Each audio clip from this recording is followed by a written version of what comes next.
All right, Shalom. First off, and give all praises, honor, and glory unto Yahweh, Bahashem, Yahweh Shai, Bahashem, Rachakodash. Double honors unto the apostles of Great Millstone that teach and rule well. And as always, peace and salutations to the elect. All right, it's your brother Benaiah from the Great Millstone Dallas branch coming back at you with a quick lesson.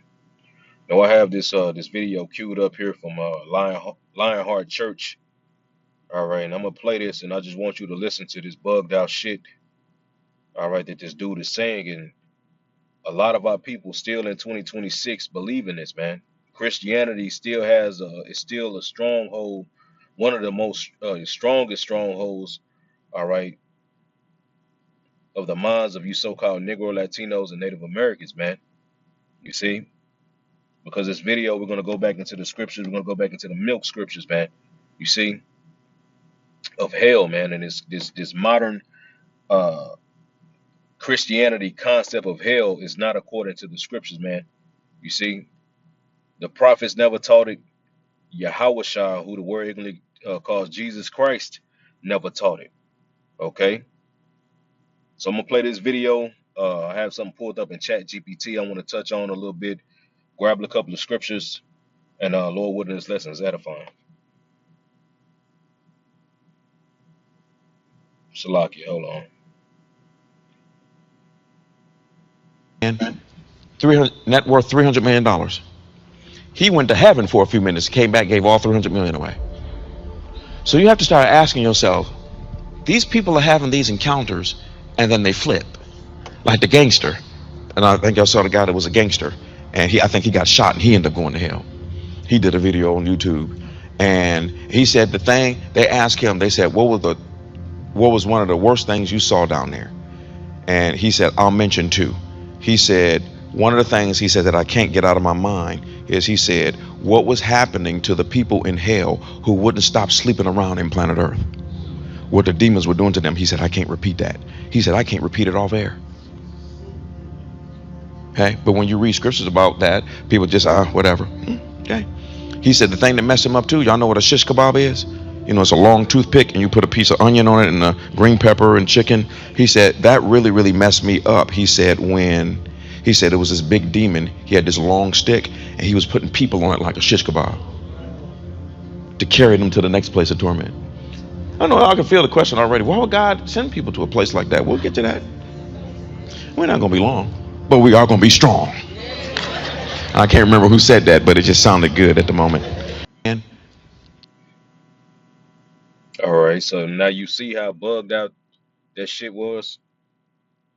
Here it is. This nigga is talking about a gangster dying and going and talking about he's seeing demons sticking shish kebab sticks up people's asses, man, and taking them to different layers of hell, another level in hell.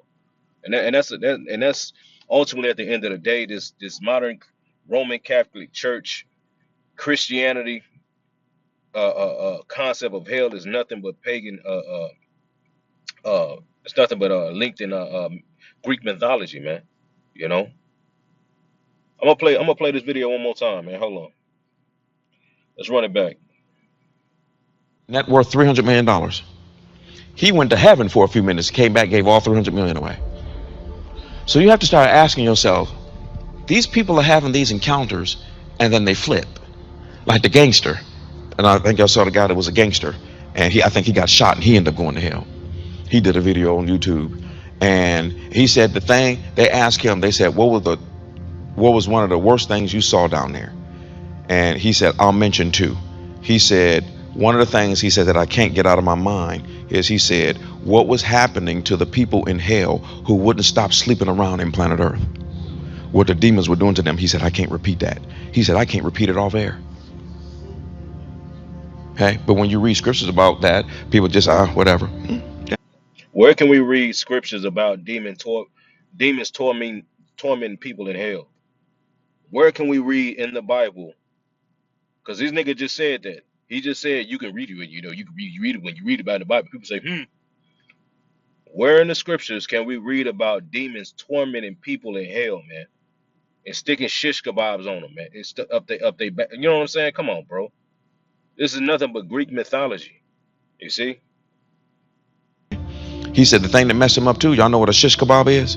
You know, it's a long toothpick and you put a piece of onion on it and a green pepper and chicken. He said that really, really messed me up. He said it was this big demon. He had this long stick and he was putting people on it like a shish kebab to carry them to the next place of torment. I know I can feel the question already. Why would God send people to a place like that? We'll get to that. We're not going to be long, but we are going to be strong. I can't remember who said. All right, so that's just bugged out in itself, man. All right, so let's get to it. And let me ask you Christians this, man. If any Christians run across this video, let me ask you this, man. What day was hell created? Since you believe in its place, because first they believe it's in the center of the earth. You know, it's underground. You know, you have videos on YouTube of the deepest hole that a country drilled in the earth, and they stuck a microphone down there, and for 10 seconds you hear what's like sounds like people screaming before the microphones burns up. Like, nigga, no, that's not in the scriptures, man. You know, before you Christians out there, what day was hell created? Here it is. We can go back to Genesis chapter 1, all right, and read about the creation of the earth. What day was hell created, man? All right, so let's get into this chat GPT. So I asked chat GPT, did ancient Israelites during the time of Yahushua, or who the word English calls Jesus Christ, believe in the same concept of hell as modern day Christianity and Roman Catholic Church? It says, short answer, no. Most Jews in the time of Yahushua, or who the word English calls Jesus Christ, did not believe in hell the way modern Christianity, especially the later Roman Catholic theology, defines it: an eternal place of conscious torment for the wicked immediately after death. It says what existed in Yahushua's day was a developing set of ideas, not a single fixed doctrine. It says here's the clear breakdown. All right, so it says number one, the Hebrew Bible, no hell as modernly defined. Shawal, which when you go into this word hell real quick, let me go to it. I'm gonna stay on this video. But let's go to it. I have my blue letter on my other phone pulled up. All right. So we're gonna go to let's go to the book of Jonah. All right. Which is there's multiple scriptures in the book of Psalms we can go to, but I want to go to the book of Jonah real quick. And this is Jonah chapter 2 and verse 2. Matter of fact, I'm gonna start at verse 1. Jonah chapter 2 and verse 1, it says, then Jonah prayed unto the Lord his God, Yahweh Bashem Yahushai, out of the fish's belly, and said, I've cried by reason of my affliction unto the Lord, and he heard me. Out of the belly of hell cried I, and thou hearest my voice. You see? So let me ask you, Christians, this, man: is hell in the in the belly of a fish, man? Is that what it's talking about? All right, but when you go into this word hell, all right, you see real quick. It's Strong's H75 8084 Shawal. All right, it says uh the grave, the hell, the pit. All right, but it has other definitions. It says the underworld, uh, place of no return, without praise of God, wicked sent there for punishment, righteous not about, abandoned to it. You see, but ultimately it's just going into um the grave, man. You see, that's it, man. There's no, and ultimately when you get that word hell, real quick, I'm gonna go to this right here because I have it pulled up in the etymology. All right, when you get this word hell, I'm gonna read a little bit of it. It says hell. It says neither the nether world, abode of the dead. It says infernal region, a place of torment for the wicked after death. All right, and this is what modern Christianity believe in. All right, let's see. Let's jump down. All right, it says Old Norse hell. One who covers up or hides something was the name of Loki's daughter, who ruled over the evil dead in Nephilim, however you say it. It says the lowest of all worlds. It says it might have reinforced the English word as a transfer of a pagan concept to Christian theology in its vocabulary. Right, you see? But it says, I'm going to keep going. It says in the Middle English, also of the Limbus uh, Patrum, or however you say it, it says a place where the patriarch, prophets, etc., await the atonement. It says used in the KJV for the Old Testament Hebrew, all right, which we got was that Shawal. All right, it says in the New Testament Greek, Hades, it says Hades, because Hades is one of the definition of hell in the New Testament, and Gehenna. You see, that's one of the definitions of hell. All right, when you get in the New Testament, and when you read who the word English calls Jesus Christ, when he spoke about hell, when you look up the Greek term for that word, he didn't use the term. It doesn't go back into the the word Hades. It goes back into Gehenna, which we're gonna go into. All right, when we continue on in the lesson. But I just wanted to bring that point out. It says used figuratively for a state of misery. You see, any bad experience, right? Just as we reading right now in the book of Jonah, chapter 2, verses 1 and 2. Jonah cried to the Lord from the belly of the fish, man.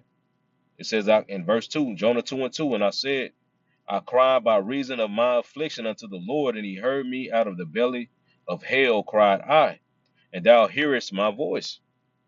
You see? So Jonah was what? He was in a state of misery. He was having a bad experience. You see, this whole concept of the modern day, people hear hell and automatically think, you know what I'm saying, the devil with a pitchfork in the middle of the earth and niggas screaming. No. Heaven and hell are conditions, man, that played out on the earth, man. Yes, you have the actual heavens where Yahweh Shemi Awashad dwells, man. Don't get it twisted. That's an actual place, okay? But right now, okay, heaven and hell can play out here on earth, man. You see? Because right now Esau is what? He's in his heaven, okay? But when he's taken down, when Yahweh Shah comes back, all right, and us so-called Negro Latinos and Native Americans and Israelites are put back in our rightful place, then we're going to be in heaven. Because right now we in hell. This is hell. You see? This is hell. This is that place of judgment, which we're going to get in Ecclesiastes 3. This is hell, man. You see? And that the paradigm shift is happening. Once we're risen up, man, and the kingdom of heaven is established on the planet Earth, we're going to be in our heaven, man. You see, and Esau is going to be where? In his hell. That's the whole parable that you read about in Luke's chapter 16. You see, Lazarus and that rich man. Okay? These are conditions, you know? So let's go back to this chat GPT. All right, I'm gonna read a little bit more. It says in Hebrew, Shawal, it says in the Hebrew scripture, the dead go to Shawal, I think I'm saying that right again. It says a realm of dead, the realm of the dead, not a torture chamber. Both righteous and wicked, both righteous and wicked go there, a place of silent sleep and waiting. Right, you see? And the scriptures prove that. Let's go to it real quick. Let's go to Ecclesiastes, Salaki. I'm gonna go to it on my other phone. This is Ecclesiastes chapter 3. Okay, because there's no separation once you die. Everybody die. Once a person dies, you know, they go back to the spirit world. But according to Christianity, you judged immediately. You go, nigga die, you go straight, you just fall through the floor at the hospital, you go straight to hell. Like, no, nigga. That's Hollywood movie, Greek mythology, man. You see? So let's get this in the book of Ecclesiastes. Ecclesiastes chapter 3 and verse 20. It says, all go to one place, all are of the dust, and all turn to dust again. I'm gonna read that again. Ecclesiastes 3 and 20. All go unto one place. Just as we read, okay, going back to that chat GPT, what did it say? It says the Shawal, it says is a realm of the dead, not a torture chamber. Both righteous and wicked go there, a place of silence, sleep, and waiting. You see? So let's go back. Ecclesiastes 3 and verse 20. All go unto one place, all are of the dust, and all turn to dust again, right? Talking about the physical body, the vessel, all right, that holds the spirit. Okay. So when everybody all go to that one place, when the body goes back into the dust, you see, where does the spirit go? Well, let's go to it. This is the book of Ecclesiastes, chapter 12, all right, in verse 7. And it reads, it says, then shall the dust return to the earth as it was, all right, the body. It says, and the spirit shall return unto God who gave it. You see, there's no difference, but between the righteous, you know what I'm saying? No, it says, and the spirit shall go unto the Most High who gave it. It doesn't say that the wicked nigga, the spirit just go straight to hell. No, all spirit goes, all spirits go back unto the Father, man. He's the Father of spirits. You see, they go back into the spirit world. Our forefather Job understood that. Let's get this in the book of Job, chapter 3. Okay, this is Job chapter 3, and I'm gonna start at verse 10. It says, because it shut not up the doors of my mother wombs, nor hid sorrow from my eyes. It's like I'm gonna start at verse 11. It says, why died I not from the womb? Why did I not give up the ghost when I came out of the belly? Why did the knees prevent me, or why the breast that I should suck? For now, this is Job. He's lament. He's crying out. He's going through it. He wish he would have died. Okay, so let's see the mindset that Job had when it came to death. All right, and understand it, because this is something that our forefathers understood. That's why they didn't believe. That's why they didn't preach this modern day Christian, concept of hell that the Roman Catholic Church pushes, man. You see. Let's continue on, verse 13. It says, for now should I have lain still and been quiet. I should have slept and had been at rest. Going right back into that chat GPT. Like it said, both the righteous and the wicked go there. It says it is a place of silence, sleep, and waiting. You see?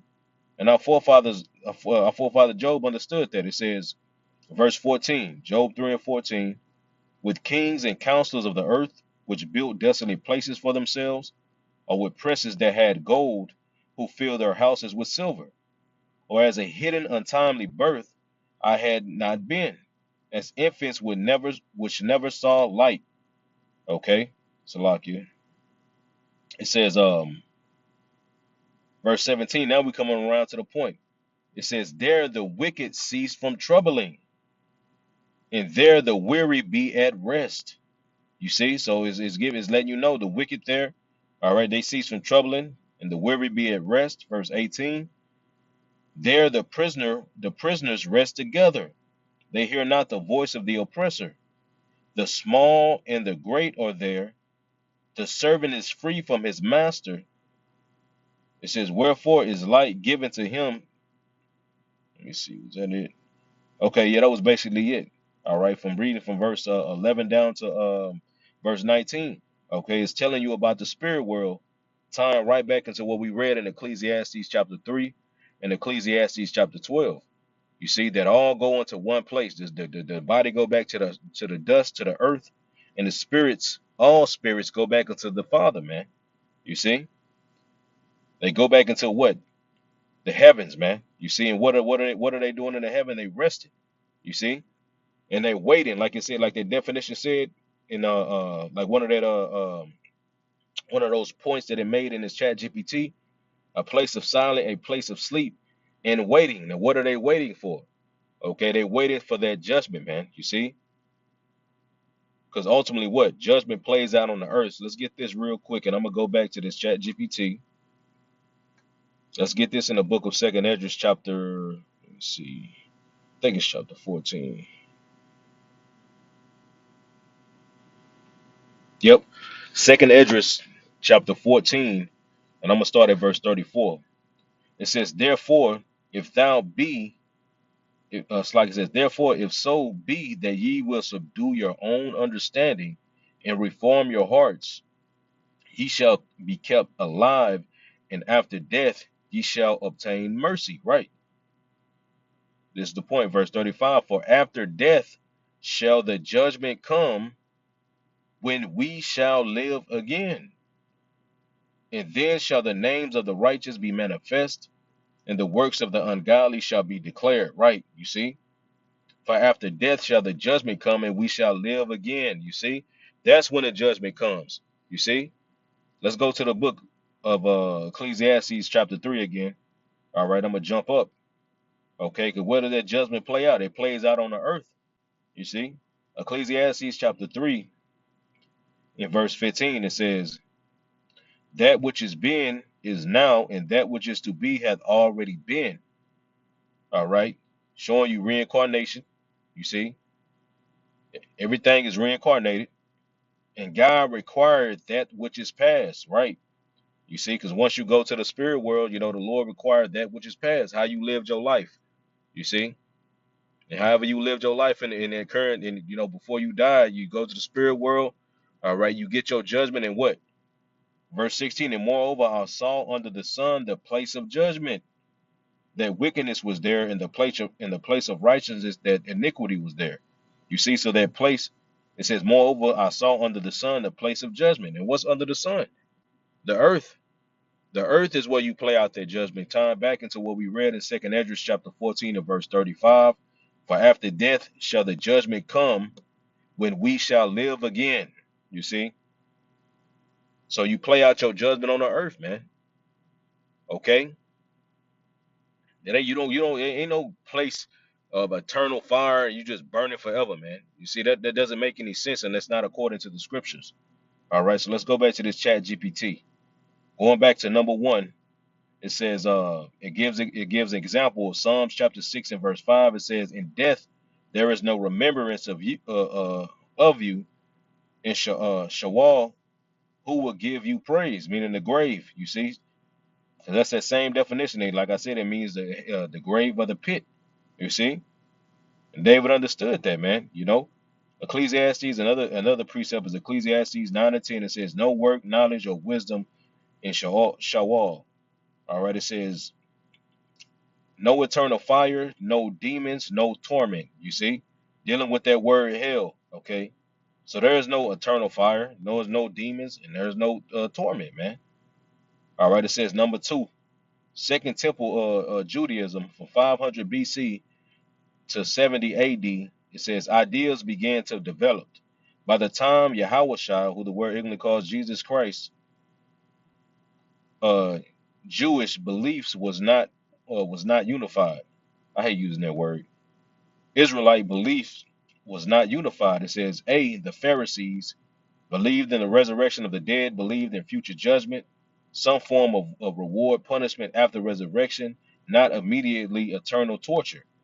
Not immediate eternal torture. It says number 2, the Sadducees deny resurrection, deny angels and spirits, rejected any developed afterlife doctrine beyond Shawal. It says in what is this? C. Let me see what this. Let me see how to say this word. Salakia. In 1 second. Essenes. All right. So it says C. The Essenes or apocalyptic Jews believed in the resurrection, the judgment, punishment of the wicked, still not identical to modern hell theology. Since Judaism at the time had multiple views, none fully matched modern hell. Right. Number 3, it says Gehenna, what Yahweh actually referred to.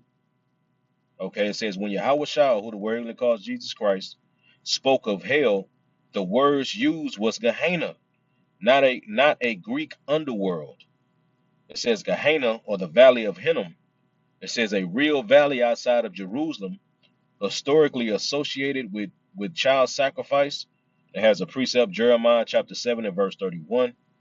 It says burning refuse and dead bodies. It says became a symbol of judgment and destruction.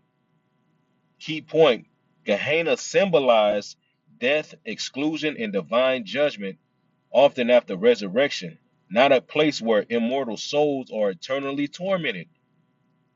And it has a precept, Matthew chapter 10 and verse 28. Fear him who can destroy the soul and body in hell. Okay. It says destruction, not eternal conscious torment. You see, so even who you people call ignorantly called Jesus Christ didn't preach or teach this modern concept of hell that you people believe in, man. Why? Because it's not according to the scriptures, man. You see, number 4, it says Yahweh Shai's teaching. It says Israelite framework, not medieval hell. Yahweh Shai taught resurrection first, then judgment. Use it says Jewish imagery, not Greek philosophy. Never describe souls being tormented forever, demons tormenting humans eternally, a subterranean fire chamber ruled by Satan. You see? So the Lord didn't preach that, bro. So why are you so-called Negro Latinos and Native Americans filling up the church houses listening to niggas like this, man? These are the people that you call, man. These are the people that you wasting and giving your money to, man. And they ain't teaching you nothing. Have no clue. They're teaching you about some Greek mythology, man. You see? Because like I said, when you go into the Greek, all right, in the New Testament for the is multiple definition. It's Gehenna, okay? It's Hades, all right, and it's Torturous. These are all Greek definitions of hell when you read in the New Testament. Okay, and we know that Hades and Torturous are linked to Greek mythology and dealing with the gods of the Greeks, man. It has nothing to do, all right, with what Yahweh Shah was preaching and what our forefathers were preaching, man. Okay, so it says his warning emphasized loss of life, exclusion from the kingdom, destruction, and the second death. Right. Because a person will listen to the video. Well, he say the lake of fire shall be cast into the lake of fire. Bro, and that was the second death. That wasn't okay. Wasn't the first death? Was the first death physical? Was it a physical death? Was it something that physically took place on the planet Earth? Yes, it was, man. So you think so people really think the second death is gonna be people just gonna die and then you gonna no, bro. The second death is gonna be a physical thing, man. The lake of fire is America, Babylon the Great. You see, when you read in what is it, Revelation chapter 19, towards the end of the chapter, man, it talks about how the beast was taken and a false prophet, and all them, and they were cast, all those that received the mark were cast alive into the lake of fire. You see, showing that it's a physical, it's a judgment that people gonna physically take in these bodies, man, in their bodies. They ain't gonna die and then they don't know the Lord's gonna take their spirit to just send them to. No, bro, no. It says number 5, where modern hell comes from. Modern Christian hell doctrine developed after Yahushua influenced by. So this concept of hell developed after the Lord. It says, and it was influenced by A, Greek philosophy, Pluto. It says the soul is immortal and punishment occurs immediately after death. It says B, Roman thought, eternal penalties for crime and legal retribution imagery. It says in C, church development in the third through fifth century. Augustine formalized eternal torment. Latin translations shaped doctrine, later reinforced by medieval theology and art, i.e., Dante. This is not ancient Israelite belief, you see? So this is not the belief of the Lord, man. This is not what the prophets taught. This is not what the Lord taught, you know? Let's keep going, man. Let's go into the Valley of Hinnom, all right? So Chat GPT continues on. It says below the historical and theological trace of Gehenna, or the Valley of Hinnom, shows how real geographic place became a powerful symbol of divine judgment by the time of Yahushua, right? You see? So Yahushua was using symbolism, man. You see? It says number one, the Valley of Hinnom, geographic and origins. It says name, Hinnom, all right. It says later Hebrew Gehinnom or Gehenna in the Greek.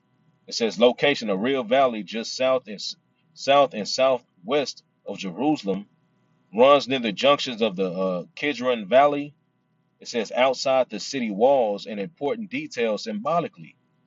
It says from the start, this was a known physical place, not a mythological realm.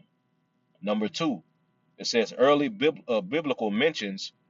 All right. It says the valley is the first mentioned simply as a location marker in Joshua chapter 15 and verse 8, boundary of Judah. Joshua 18 and 16, boundary of Benjamin. At this stage, no judgment, no fire, no afterlife meaning, just a valley near Jerusalem. Number three, the turning point, child sacrifice and idolatry, worship of Molech/Baal. It says during the monarchy period, the Valley of Hinnom became infamous. Key practices were child sacrifice. Children were burned alive as offerings, conducted at the site called Tophet. I think I'm saying that right. Tophet, however you say it. Tophet, how you say it, okay? Topheth. All right, it says key text is 2 Kings chapter 23 and verse 10. It says Joaz defiles Tophet.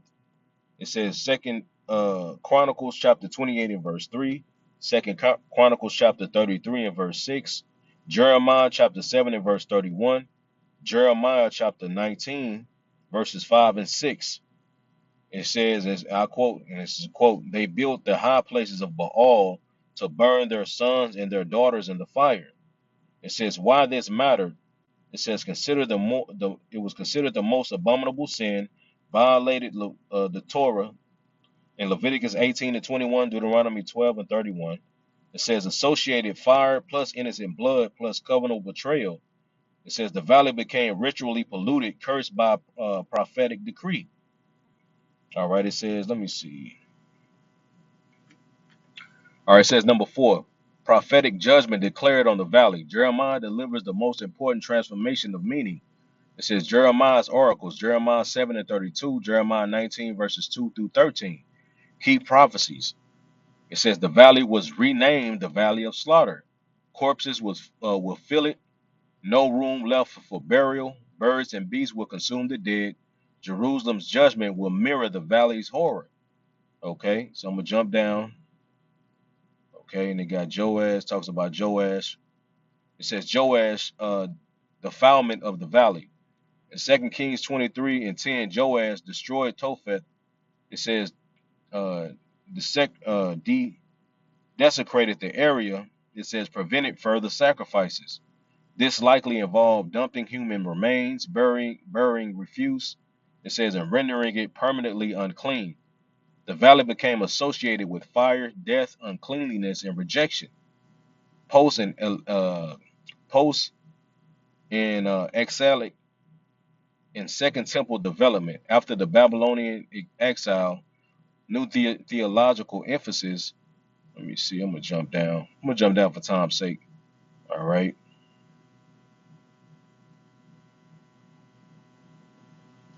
All right. It says number 8. Okay, sure I forgot. Matter of fact. Yeah, okay. Let's jump down. It says rabbinic uh Judaism. It says by the late Second Temple period, Gehenna in Jewish thought was a place and state of punishment, often temporary. Its purpose was for correction, purging, and judgment. It says some traditions say I'm gonna jump down.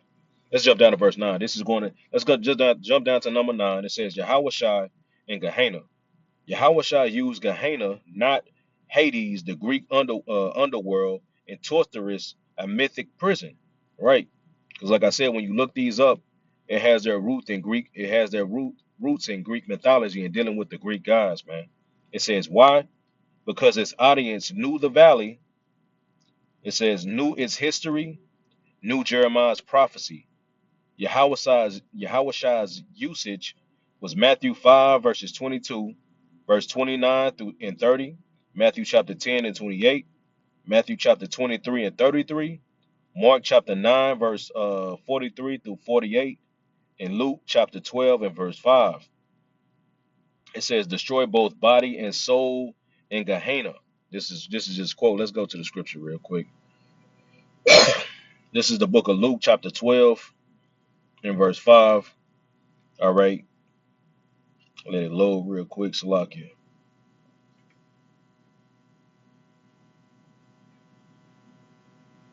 Yeah, my phone tripping, bro. It's Satan. All right.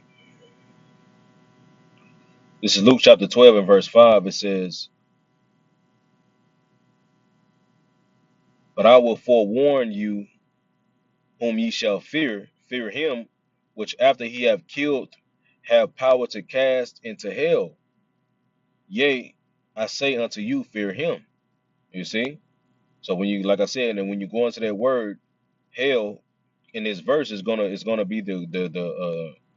be the word Gehenna, man. Okay, which we were going into, man. Like it says, which ultimately roots back into what, the Valley of Hinnom. Real quick, let me see if I can get it. All right, so this is the word for hell. It's Strong's G 1067 Gehenna or Gehenna. All right, and when you go to the definition, it says hell is a place of future punishment called Gehenna or Gehenna of fire. This was originally the Valley of Hinnom, south of Jerusalem, where the filth and dead animals of the city were cast out and burned, a fit symbol of the wicked in their future destruction. You see, so it was symbolic, man. You see, and Yahweh Shah was using it because he knew that, like it said, like this Chat GPT said, he knew that our people understood it and what it was. You see, they knew it wasn't talking about someplace underground, man. You see, let's go to number 10. It says Isaiah 66. It says the final link. Isaiah closing vision is crucial. It says and I think this is I'm gonna go to it. I'm gonna sword real quick. I think this is like verse 23, if I'm not mistaken. Isaiah chapter 66. All right, in verse, let's see, oh, was it up? Salakia. Oh yeah, okay, it was verse 24. In verse 24 it says, and they shall go forth and look upon the carcasses of the men that have transgressed against me, for their worms shall not die, neither shall their fire be quenched, and they shall be abhorred unto all flesh. You see? All right, and it says Isaiah closing vision is crucial. It says dead bodies, these are the point, dead bodies outside of the city, continuous burning, public sign of judgment. Yahweh Shai directly quoted this. Gehenna equals Isaiah post-judgment scene. All right, it says what Gehenna was and was not. Gehenna was a real valley, a site of horrific sin, a place of divine judgment, symbol of covenant curse, an image of the final destruction outside of the holy city. Gehenna was not a Greek underworld ruled by Satan, a torture chamber for immortal souls, described as eternal conscious torment in Hebrew thought. You see? So that has nothing to do, this whole new concept of hell, man, has nothing. Hey, that's not in the scriptures, man. You see? Don't let this nigga bug you out. You watching that movie, Drag Me to Hell, and you scared. You know what I'm saying? Now that had us bugged out in the world, man, thinking about that shit. You know? 7 layers of hell. You watching all these goddamn videos on YouTube, bugging yourself out, man. You know, these are a place on you just, people on the damn YouTube saying they done went to hell, they saw their family. You just, oh baby, you saw granny. Hey baby, please. Ain't no way in hell you somebody on fire, they gonna be talking to you, bro. Show me one video you done seen somebody set on fire that they can get a complete sentence out. The only thing a nigga saying is help, or they either screaming, you know. But I ain't want to beat a dead horse, man. I could have went into some more scriptures. If the spirit on me, I'll do a part two. But for time's sake, I'm ending right here.